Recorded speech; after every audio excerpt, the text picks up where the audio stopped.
Wati. Ini ditujukan untuk Mas Jaya ya. Pertanyaannya adalah gimana caranya untuk memudahkan kita memasarkan produk di masa pandemi sekarang? Karena sudah posting melalui sosmed tapi tetap berkurang penjualannya. Kembali brand. Nah, ini kembali lagi ya sebetulnya gini. Posting di sosial media, followernya berapa? Kayak gitu duluan. Followernya berapa? Followernya cocok atau tidak? Endorse pun juga belum tentu akan membuat langsung laris. Nah, ini elemennya seperti tadi saya katakan kan banyak banget kan. Nah, yang membuat faktor liriknya bagaimana? Ada atau tidak? Katakanlah sudah posting sosial media, diiklankan. Mungkin view-nya banyak, tapi pembelinya sedikit. Nah, itu harus diurut. Ada tadi faktor liriknya, ada faktor kliknya, faktor simaknya, faktor belinya. Ya, contoh sederhana ya. Ini saya ambil contoh. Ini termos gitu kan. Nah, di foto gini dia, cetek foto termos selesai. Dengan di foto 1, terus kemudian di foto 2, di foto 3, di foto 4 ya. Terus di foto 5 seperti gini. Di foto sambil dipegang. Kemudian divideokan, diperagakan, dibuat minum, ya. Ini berbeda sekali kan. Nah, kadang-kadang teman-teman UKM itu foto produk, video produk kayak syarat banget gitu loh, ya. Yang kayak seperti itu yang kadang-kadang informasinya tidak lengkap. Makanya kalau saya nih biasanya saya cukup minta gini, akun sosial medianya apa? Saya scroll sebentar, yes kayak gini kok minta laku. Gampangnya seperti gitu aja. Jadi kan kita harus ngerti ya. Kayak contoh, ini ambil contoh aja deh. Kenapa fenomena oleh-oleh seperti Krishna itu kok bisa boom begitu saja? Karena ini menjawab suatu kehausan. Saya ke Bali karena cukup sering ya. Dulu saya juga sempatkan pergi ke tempat Sukowati. Apa sih yang menjadi masalah kalau kita belanja di tempat Sukowati itu? Itu harga itu bisa kita dipukul tinggi banget gitu loh ya. Mungkin bisa jadi 3 kali lipatnya tempatnya Krishna. Nah, mungkin Krishna itu tidak termurah, tapi setidaknya saya tidak akan terpukul harga kalau saya ada di Krishna. Kenapa? Harganya transparan. Ini juga sudah saya katakan di video saya tentang masalah harga transparan di tempat tempat pariwisata. Nah, tempat wisata seringkali gitu, tukang mukul harga gitu. Udah gitu pas kita mau enggak jadi beli, dikejar itu di Sukowati. Harus beli pokoknya hari itu juga. Kalau enggak bisa dimarahin, dimaki-maki sama mereka itu. Itu kenyamanan yang untuk belanja itu enggak ada gitu loh. Nah, sebelum ada Krishna, ada satu toko dulu. Waktu itu namanya Erlangga. Ini saya karena bicara masalah pemasaran, saya membedah, tidak akan saya sembunyikan. Jadi awalnya saya sebelum ada Krishna, saya ke Erlangga duluan. Nah, tapi kenapa sekarang setelah ada Krishna saya ke tempatnya Krishna? Satu, tempatnya lebih gede, pilihannya lebih banyak, bukanya 24 jam itu bener banget. Artinya apa? Saya sebagai turis nih, saya siang hari nggak mau menghabiskan waktu saya untuk belanja. Siang hari saya mau menghabiskan waktu saya untuk, ya saya pakai untuk berjemur gitu kan ya, untuk berenang, saya nggak berselancar ya, snorkeling mungkin begitu kan, atau berwisata. Nah, malam hari pada saat sudah lainnya sudah pada tidur atau mungkin saya sudah nggak bisa ke tempat wisata lagi, disitulah saat saya untuk belanja. Dan ini diambil kesempatan ini oleh Krishna, dan ini bener banget. Jadi getok tularnya Krishna itu luar biasa gitu kan. Kalau selain Krishna mungkin yang sekarang masih ramai juga Joger ya. Nah, kembali lagi, tapi bicara masalah Krishna ini fenomena belanja 24 jam itu yang buat saya menjadi diferensiasi yang sangat kuat ya. Dan tentu aja dari sisi harga pun juga buat saya sangat masuk akal ya. Dan saya tadi kaget juga sih pada saat beli, mengatakan bahwa beli itu membeli semuanya secara kontan itu. Wah, itu buat saya itu sangat mulia sekali. Karena yang terjadi sekarang itu para konglomerat itu yang punya mat aja itu bayarnya sampai kiamat kan gitu ya. Ya, alias mereka tuh mencekik lehernya para UKM kita. Nah, dengan seperti ini, beli ini sebetulnya mendapatkan doa dari para UKM yang masuk ke tempatnya Krishna itu. Nah, inilah keberkahan itu yang seringkali kita abaikan. Gitu kira-kira penjelasan saya. Luar biasa. Jadi buat Mbak Sri Endangwati, mudah-mudahan terjawab ya apa yang harus dilakukan supaya penjualannya menjadi semakin baik. Nah, selanjutnya ini ada dari Khairah Marwiyah. Ini buat Bli Ajik dan juga untuk Mas Jaya. Monggo nanti silakan siapa yang mau menjawab duluan. Pertanyaannya adalah tips agar pelaku bisnis punya konsistensi sama bisnisnya sendiri, terutama kaum milenial dan Gen Z ini, Pak. Terus pertanyaan kedua, apakah strategi bakar duit adalah strategi yang dianjurkan untuk menaikkan rating UMKM? Silakan. Mau Mas Jaya dulu atau Bli Ajik dulu nih yang jawab, silakan. Beli aja deh. Ya, kalau saya sendiri tipsnya jadi pengusaha dan sukses itu kalau saya sendiri sangat simpel ya. Ya seperti tadi saya bilang mengalir saja. Dan yang kedua dari dulu sampai sekarang kalau saya buat sesuatu ataupun ekspansi membuat sesuatu, saya jarang sekali minta pendapat. Termasuk sama keluarga jarang sekali saya minta pendapat. Apalagi sama istri aja juga jarang minta pendapat. Artinya kalau ingin membuat sesuatu, ingin membuat usaha, percayalah sama hati nurani dan feeling. Artinya feeling kita tuh selalu biasanya, feeling kita kalau kita membuat sesuatu berani nggak? Kalau udah takut itu akan berat sekali. Nah makanya yang paling utama adalah untuk membuat sesuatu usaha itu yang paling penting adalah percaya diri sama percaya dan feelingnya itu feeling. Nah makanya biasanya kebanyak yang terjadi kegagalan seperti teman-teman saya itu terlalu banyak minta pendapat. Semakin banyak minta pendapat, semakin kacau lah pikiran kita. Nah makanya mungkin karena latar belakang saya nggak sekolah kali ya, saya cuma simpel aja saya berpikir apapun yang saya buat, ingin ekspansi apapun sepanjang yang saya buat itu positif. Artinya menguntungkan buat perusahaan, tidak mengganggu keluarga dan tidak menguntungkan buat keluarga, menguntungkan untuk perusahaan dan tidak merugikan lingkungan dan tetangga setempat gitu. Nah makanya kalau saya membuat sesuatu, saya pikirkan dulu nih, kira-kira saya mengganggu tetangga nggak? Mengganggu lingkungan nggak? Kalau enggak, udah saya berani dah buat mau ekspansi, membangun sesuatu gitu. Nah, makanya kalau membangun sesuatu, kalau sudah yang namanya merugikan tetangga ataupun siapapun, ya pasti bisnis kita susah untuk berjalan lancar. Nah, makanya kalau saya sendiri sampai saat ini, apapun yang saya buat, saya lebih banyak praktek langsung di lapangan daripada berteori. Teori itu perlu, tapi jauh lebih penting praktek. Nah, makanya di sinilah bedanya saya dengan orang sekolah. Kalau seperti saya punya teman atau apa, dia teorinya banyak. Berani nggak gini Cik Krisna? Kira-kira untung nggak ya? Nggak rugi ya? Dan kalau saya nggak pernah berpikir gitu, apa yang saya lakukan sepanjang itu positif buat saya dan buat masyarakat, saya lakukan. Nah, contoh ya, seperti di masa pandemi. Saya ingin menunjukkan di masa pandemi, saya ingin jadi orang hebat di Bali gitu. Saya ingin mewakili orang Bali yang bisa betul-betul di masa pandemi bisa keluar dari krisis pandemi ini. Ya terbukti, boleh dikatakan di masa pandemi ini Krisna bisa keluar dari krisis pandemi. Artinya masih bisa bertahan. Contoh, karena beberapa produk yang dibuat seperti tadi saya sampaikan, pai susu Ajik, bakpia Ajik, kacang Ajik, itu saya buat di masa pandemi dan saya sendiri yang langsung turun di lapangan. Artinya apapun yang saya buat, saya tidak pernah menyerahkan sepenuhnya langsung ke karyawan. Kamu harus buat gini, saya enggak. Meskipun saya tidak sekolah, tetapi apapun yang saya buat, saya harus tahu proses produksinya. Dari berkebun, dari produksi kacang, cara ngoreng, cara ngupas, packagingnya gitu. Nah makanya seperti contoh juga, pai susu. Bagaimana buat adonan, bagaimana buat pelanya, bagaimana buat campuran antara susu dengan tepung. Itu saya tahu sendiri.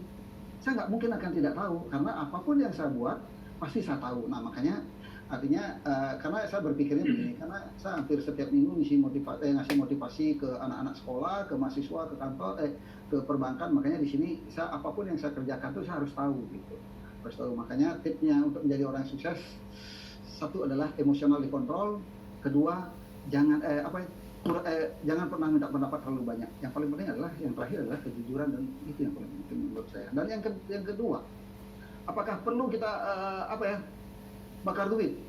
Ya kalau bilang perlu nggak bakar duit, Krisna nggak punya duit masalahnya. Apa yang kita bakar? Yang saya bakar adalah bakar semangat saya. Kalau saya bakar duit udah mungkin. Saya harus membakar semangat saya, apalagi di masa pandemi. Saya harus bangkit, tidak boleh tidur, tidak boleh diem. Nah makanya Bali boleh dikatakan satu-satunya orang Bali. Ya saya bukannya bagaimana masyarakat sudah menilai. Artinya terbukti di masa pandemi punya 4 produk yang sudah best seller. Artinya saya berani memberikan diri bisa keluar dari krisis pandemi. Nah di sini saya perlu juga kasih tahu ke Bu Dokter dan Pak Jaya, mohon dibantu 5 Maret ini kita akan launching 2 produk. 2 produk yang kita akan launching adalah satu Deli Krishna Bakery, kedua adalah minyak. Nah nanti Pak Jaya saya tunggu, mohon bantuannya untuk bantu mempromosikan produk Deli Krishna dan minyak saya. Tapi saya belum sebut nama minyaknya, nanti tunggu 5 Maret pas launching. Terima kasih. Terima kasih Beli. Jadi itu kunci kesuksesan untuk Beli Aji ya. Jadi jangan terlalu banyak meminta pendapat, ditambah terjun langsung, tahu langsung, nggak semuanya tuh kayak mengutus orang. Owner yang baik adalah memegang usahanya sendiri. Nah kalau dari Mas Jaya, ada yang mau disampaikan nggak untuk pertanyaan tadi nih? Gimana caranya supaya kita bisa konsisten untuk menjalankan bisnis sendiri? Terus apa perlu yang namanya bakar duit sebagai strategi untuk menaikkan UMKM?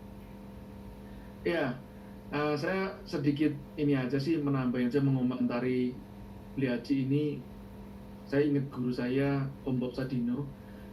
Kalau beliau ini satu ya, tipenya juga begitu, jadilah air kan. Karena air itu mau dikencingin, dinetralisir. Ya, mau ada batu, dibelokin. Ada kotoran juga dinetralisir. Dan seperti itulah, jadilah seperti air gitu aja, ngalir begitu saja. Dan Om Bob juga tidak banyak berteori. Saya pun juga membangun bisnis dulu kan tahun 98 ya, mulai jadi karyawan juga gitu aja lah, buka-buka aja, keluar kerja aja gitu aja. Ya bangkrut ya nggak masalah, biasa saja bangkrut gitu kan. Terus bangkit lagi gitu aja. Ya nggak ada teori-teori, kebanyakan belajar teori itu setelah berjalan. Kalau saya mau setelah berjalan. Kalau saya melihat seperti Beli ini, yaitu kepribadian yang sangat kuat. Ya mirip seperti guru saya Om Bob, yang kalau ngomong tuh apa, orang pintar banyak teori, nggak praktek-praktek. Ya kalau orang goblok nggak ngerti teori, praktek aja kan begitu. Orang pintar banyak pilihan, jadi susah fokus. Orang goblok nggak punya pilihan, jadi dia fokus satu, kerjain dengan tekun dan sampai jadi, kan begitu. Ya, nah simpelnya gitu aja. Kalau bicara yang kedua itu, kalau saya tuh ya anti bakar duit sih gitu aja. Kalau kita produknya berkualitas, target pasarnya jelas, dalam artian memang pasarnya potensial, permintaannya jelas ada. Nah itu produk berkualitas ini yang paling penting ya. Maksud saya berkualitas itu ngangenin ya. Saya kurang sreg sih ya dengan fenomena oleh artis yang produknya belum berkualitas sudah di launching duluan, digenjot traffic. Nah ini salah kaprah nih. Makanya dalam buku saya Buka Langsung Laris itu mempersiapkan produknya lebih dahulu, diriset lebih dahulu produknya, jelas oke. Nah memang ini mayoritas sudah suka dengan produknya, baru digenjot sama traffic. Jangan buru-buru digenjot sama traffic duluan, nanti akan dolimin orang lain. Nah kalau orang lain sudah sumpahnya dan nggak baik, ya boro-boro akan ketok tular. Ketok tularnya sumpahnya nanti kan yang jadi diketok tular karena kecewa. Itu aja sih. Oke, jadi kualitas produk juga harus diperhatikan gitu ya Mas Jaya ya. Ya, ini masih pertanyaan untuk Mas Jaya. Mungkin ini juga yang dialami oleh banyak teman-teman UMKM, diwakili oleh Wedang Dayak namanya.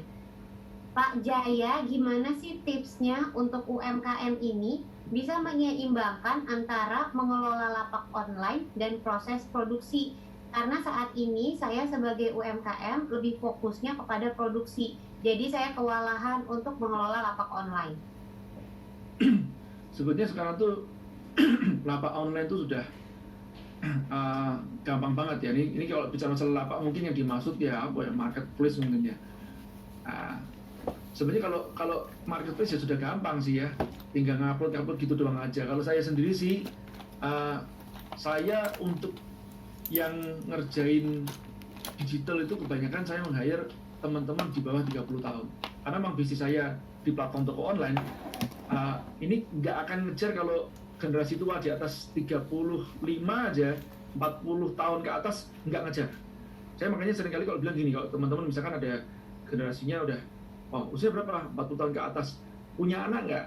Yang paling gede usia berapa? 17 tahun, 18 tahun. Anaknya suruh ketemu sama saya. Saya bilang gitu. Ya, karena memang biasanya kalau udah di atas 40 tahun susah untuk ngejar masalah teknologi. ya nggak ngupdate lah namanya gitu, yang sering mereka bilang gaptek, tapi saya lebih cenderung mengatakan bahwa memang udah susah untuk bertumbuh kan di usia seperti itu. Saya bisa memahami sih. Nah ini yang saya lakukan begitu, jadi saya lebih cenderung mempekerjakan anak-anak milenial itu untuk ngurusin kayak masalah konten, masalah update sosial media. Wah itu jagoan-jagoan ya. Jadi di tim saya rata-rata di bawah 30 tahun yang urusan digital ya. Itu aja tim saya seperti itu. Jadi nggak harus, kalau saya mengatakan begini ya, nggak harus jadi orang pinter untuk jadi pengusaha ya. Yang penting kita pinter mempekerjakan orang pinter, tapi juga jangan dilepas langsung begitu. Kayak tadi seperti beli aji juga, setidaknya kita pernah menjalani prosesnya, kita ngerti, supaya nggak dibodohin sama karyawan kita, kan begitu? Ya kalau istilahnya gini loh, saya tidak harus jadi montir untuk buka bengkel. Saya bisa meng-hire montir, tapi saya setidaknya mengerti tentang masalah perbengkelan itu sendiri, sedikit mengerti. Oke? Nah, saya tidak harus menjadi koki untuk saya membuka rumah makan, tapi saya setidaknya harus tahu rasa enak nggak enak itu seperti apa, kan gitu loh. Saya nggak harus jadi bencong untuk buka salon, karena tinggal meng-hire bencong saja gitu loh. Tapi saya tidaknya harus ngerti sedikit tentang masalah potong memotong. Begitu ya. Oke, terima kasih Mas Jaya. Jadi ya seperti itu, menjalankan bisnis tuh kalau dengar dari Beli Ajik sama Mas Jaya itu kayak susah-susah gampang ya, seolah-olah mudah tapi ternyata sulit gitu. Jadi harus banyak-banyak berpikir kreatif. Nah ini mungkin untuk Beli Ajik lagi ada pertanyaan dari Andrew SBG. Pertanyaannya, strategi pemasaran digital Krishna untuk saat ini di masa pandemi seperti apa? Mengingat salah satu yang paling terdampak kebijakan pandemi adalah tingkat kunjungan ke Bali. Gimana hal ini berdampak ke Krishna untuk tetap survive? Mohon sharingnya, Beli. Ya, terima kasih. Kita belajar dari pandemi ini ya. Nah, setelah pandemi kita baru mulai promosi lewat digital. Satu lewat website, Instagram, Facebook, sama YouTube. Dan yang terakhir minggu depan ini kita akan mengikuti anak-anak milenial, karena kemarin saya sempat sama Hatta Lilintar juga ngobrol-ngobrol. Adik, sekarang itu TikTok lagi ini loh, lagi kenceng ya. Kenapa nggak buat promo lewat TikTok? Nah makanya kita bulan ini sudah buat lewat TikTok, dan kita udah mulai membuat website gitu. Nah harapan saya ya semoga kita belajar banyak dari pandemi ini. Nah di sini juga saya berharap, makanya saya nonton, saya ikut di acara BI, dan kemudian ada Pak Jaya juga. Saya minta tolong nanti untuk promosi lewat digital, ya saya tentunya minta tolong sama Pak Jaya, karena saya mengakui sendiri keterbatasan dari seperti tadi kan, katanya anak-anak milenial sekarang jauh lebih hebat daripada seumuran kita. Nah makanya saya percaya anak-anak saya lebih hebat daripada saya gitu. Nah makanya di sini ya saya tidak memungkiri kita butuh untuk promosi digital ke depannya. Artinya boleh teman-teman yang dari UMKM dari Balikpapan kalau mau bantu saya cara promosi lewat digital, ya saya sangat memerlukan sekali. Nah karena selama ini ya memang saya terlalu santai orangnya, artinya promosinya juga ya ngalir seperti tadi, apa adanya gitu. Nah bahkan seperti tadi Pak Jaya bilang, saya harus yakinkan dulu produk saya sendiri gitu. Karena kalau saya mau dari dulu ya teman-teman saya, teman-teman artis itu ajak loh buat ini loh, pakai nama saya gitu. Dan teman-teman artis itu juga namanya dipakai juga di awal belum ada hitung-hitungan juga udah mau gitu. Mungkin karena brandnya Krishna udah kuat gitu. Tetapi saya nggak mau hubungan teman saya dengan teman-teman artis nggak bagus. Saya bilang saya harus yakinkan produk dulu daripada namanya, daripada brandnya gitu. Lebih penting produknya dulu, apalagi yang namanya camilan ya, rasa dulu lah. Setelah rasanya sudah enak, baru kita ke brand produknya gitu. Nah buat apa brand tetapi rasanya nggak enak gitu. Nah makanya seperti contoh, nah sekarang itu kan produk-produk saya semua namanya Ajik gitu. Kenapa nggak nama Krishna gitu? Krishna kan orang semua udah tahu nama Krishna kan. Tapi sekarang saya ingin tahu biar orang tahunya yang punya itu Ajik. Nah, berarti otomatis nanti yang terkenal jadi Ajik Krishna gitu. Makanya seluruh produk sekarang namanya Ajik. Nah makanya di masa pandemi ini saya banyak belajar banyak dapat ilmu dan banyak dapat ide-ide dan inovasi dari produk-produk yang terbaru. Nah, makanya di sinilah nanti saya akan membutuhkan orang-orang yang membantu saya, yang seperti Pak Jaya bilang, mungkin di bawah 30 tahun untuk membantu saya untuk promosi secara digital. Memang selama ini Krishna belum sangat sempurna untuk di digital dan online. Dan kebetulan juga kalau oleh-oleh permintaan online saya yakin tidak akan terlalu banyak gitu. Tetapi untuk nanti Daily Krishna Bakery dan minyak saya yakin lebih banyak akan kita jual lewat online. Dan target saya malah 90% penjualan saya online nanti di tahun 2021, terutama Daily Krishna dan minyak saya. Terima kasih. Wah, luar biasa. Jadi kalau mau menjalani bisnis digital, ini aku nggak bilang kolaborasi antara yang tua sama yang muda ya, tapi mungkin kolaborasi antara yang lebih senior, lebih berpengalaman dengan generasi milenial seperti itu, karena anak-anak milenial nih yang ngerti banget soal teknologi, apa yang lagi booming, apa yang lagi ngetren gitu. Nah, mungkin ini pertanyaan terakhir untuk narasumber kita. Ini dari Rahmania Nurul Fitri Amijaya. Selain merubah haluan ke arah online, transformasi digital apakah yang harus ditonjolkan dari UMKM agar pelanggan menjadi lebih loyal? Mungkin Mas Jaya bisa jawab, silakan. Gitu Mas Jaya. Lagi sekali lagi. Oh baik, oke. Jadi pertanyaannya adalah selain merubah haluan ke arah online, transformasi digital apakah yang harus ditonjolkan dari UMKM agar pelanggan menjadi lebih loyal? Terima kasih. Ya, kalau bicara loyal tuh nggak ada yang lain kok kecuali bicara masalah brand. Kalau bicara masalah brand itu nggak ada yang lain kok kecuali bicara masalah diferensiasi. Itu yang penting dari teman-teman itu situ. Diferensiasi, kemudian dikomunikasikan diferensiasi itu sendiri. Tadi yang seperti saya katakan ada dua benefit kan, rasional sama emosional. Nah, jangan cuma rasional benefitnya doang, tapi emosional benefitnya. Rasionalnya itu kualitasnya, kontennya, ya. Emosional itu gengsinya tadi itu loh, ya. Jadi ada rasional, ada gengsional, ada fungsional, ya. Ada gengsional tadi itu. Nah, ini yang gengsionalnya konten, ada konteks. Konteksnya itu yang teman-teman ini seringkali UKM perlu belajar. Misalkan contoh kayak misalkan teman-teman tadi buat minyak lah sebenarnya ya. Minyak itu kan kadang-kadang komunikasinya itu nggak pas banget gitu loh. Hanya bicara masalah rasional benefit doang. Ya sebenarnya pada dasarnya di dalam minyak itu sendiri ada unsur yang namanya placebo effect itu. Itu kan contoh ya, kalau dokter kan jelas ngerti kan namanya placebo effect. Kadang-kadang tuh saya kalau disuruh minum vitamin saya agak susah gitu loh. Mengukur dampaknya. Kenapa? Karena saya kan kondisi tubuhnya termasuk fit dan sering olahraga. Nah saya bilang saya sendiri nggak minum vitamin nggak apa-apa juga gitu loh. Gimana Mas habis minum vitamin ini?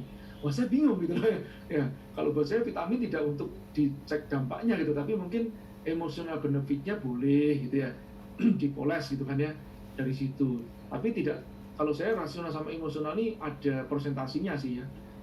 Kalau bisa dikatakan ya anggap aja lah emosional itu batas ambangnya 70% gitu loh. Nah rasional benefitnya 30%. Jangan nanti terlalu besar emosional banget gitu. Kalau bicara masalah Mas, contoh-contoh emosional atau branding itu bagaimana sih Mas kalau bisa meningkatkan penjualan yang yang irasional. Kalau gampang gini loh, orang jualan rokok tuh itu banyak bicara masalah emosional dibandingkan rasional. Ya contohnya kenapa? Dia ngiklan, ngiklannya aja tidak ada rokok itu sendiri gitu loh. Jadi bahkan sampai di bawahnya dituliskan hati-hati, kasih perhatian tentang masalah bahayanya rokok itu sendiri. Orang tetap masih ngerokok, ya kan? Nah ini kan bicara masalah emosional benefit dibandingkan rasional benefitnya gitu loh. Dibandingkan rokoknya itu sendiri jauh gitu kan. Emosionalnya contohnya apa? Ada iklan berkuda, ada iklan cowboy seperti itu. Yang sekarang bisa jadi penjualan, kalau bukan bisa jadi sih, itu jelas penjualan rokok yang iklannya berkuda tadi itu udah mulai nurun. Kenapa? Karena sekarang anak-anak milenial tidak berkuda. Ya mungkin harus dimulai diganti, tidak menjadi cowboy lagi yang membuat seseorang itu mau merokok seperti itu kan gitu ya. Tapi ini saya sendiri bukan perokok ya, jadi saya tidak menganjurkan itu, tapi saya ngasih contoh yang sangat ekstrim. yang disebut namanya efek branding itu seperti apa sih? Efek branding yang paling ekstrim itu ya rokok. Kenapa? Karena nggak menyebutkan produknya sama sekali. Ya ini harus diketahui ya.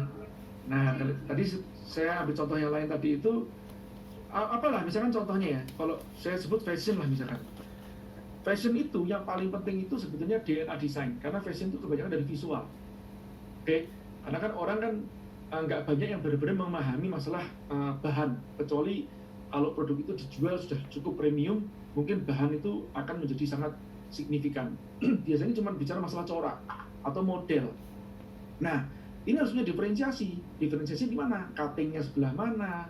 Mungkin coraknya seperti apa? Kalau saya gampangnya gini, kalau saya nyekrol dari suatu timeline fashion itu, saya akan melihat, oh ini punya DNA desain atau tidak. Oh ini kok compang-camping DNA desainnya. Jadi jangan sampai nanti gini, oh ya mas, selama ini kan saya ngikutin tren mas, lagi trennya ini saya ngikut ini. Enggak, di fashion you create trend, don't follow trend. Nah, harusnya seperti itu, harusnya jadi orang fashion itu orang kayak beli Ajik ini. Beli Ajik ini kan orang yang menurut saya dia meng-create trend gitu, nggak mau dengerin orang lain. Itu seniman, itu kreator tuh. Kreator memang seperti itu. Ya we create trend, jadi ternyata trend itu bisa di-create kok. Ya demand bisa diciptakan. Makanya ada yang disebut namanya market needs, ada yang disebut namanya market wants. Nah kalau market wants kan kita bisa menciptakan